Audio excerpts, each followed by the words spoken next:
Tatkal ticket book பண்ண பிறகு TTR file பண்ணி நம்மளால ரீஃபண்ட் வாங்க முடியுமா முடியாதா அப்படின்ற பற்றி டீட்டெயிலாக இந்த வீடியோவில் பார்ப்போம். அதுக்கு முன்னாடி நம்ம பேஜை ஃபாலோ பண்ணி வச்சுக்கோங்க. உங்களுக்கே தெரியும், தட்கல் டிக்கெட் ட்ரெயின் கிளம்புறதுக்கு சரியாக ஒரு நாள் முன்னாடி காலையில் 10 மணிக்கு ஏசி கிளாஸஸ்க்கும் 11 மணிக்கு நான் ஏசி கிளாஸஸ்க்கும் புக்கிங்ஸ் ஓப்பன் ஆகும்.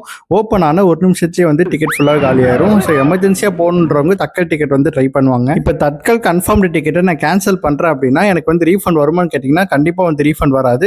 இப்போ ஏப்ரல் 1, 2026 ஒரு புது ரூல்ஸ் இந்தியன் ரயில்வேஸ் கொண்டு வந்திருக்காங்க. அதன் பிரகாரம் இப்போ நார்மல் டிக்கெட்டாக இருந்துச்சு அப்படின்னா ட்ரெயின் கிளம்புறதுக்கு சரியாக 8 மணி நேரத்துக்கு முன்னாடியே நம்ம ட்ரெயின் டிக்கெட் கேன்சல் பண்ணால் மட்டுமே நமக்கு 50% ரீஃபண்ட் வரும். சப்போஸ் அந்த 8 மணி நேரம் தாண்டிடுச்சு அப்படின்னா அதுவுமே பார்த்தீங்கன்னா ரீஃபண்ட் எதுவுமே வராது. இது நார்மல் டிக்கெட்ஸ்க்கு. தட்கல் டிக்கெட்டுக்கு ஒன்ஸ் கன்ஃபார்ம்ட் ஆயிடுச்சு அப்படின்னாவே உங்களுக்கு எந்த ஒரு ரீஃபண்டுமே ப்ராசஸ் பண்ண மாட்டாங்க. இப்போ தட்கல் கன்ஃபார்ம்டு டிக்கெட்டுக்கு கேன்சல் பண்ண ரீஃபண்ட் வராது. நம்ம டிடிஆர் ஃபைல் பண்ணலாமான்னு கேட்டிங்கன்னா டிடிஆர் ஃபைல் பண்ணுறதுக்கு ஒரு 17 ரீசன் கொடுத்துருப்பாங்க. அதில் most of the reason Tatkal டிக்கெட்டுக்கு அப்ளிகபிள் ஆகாது.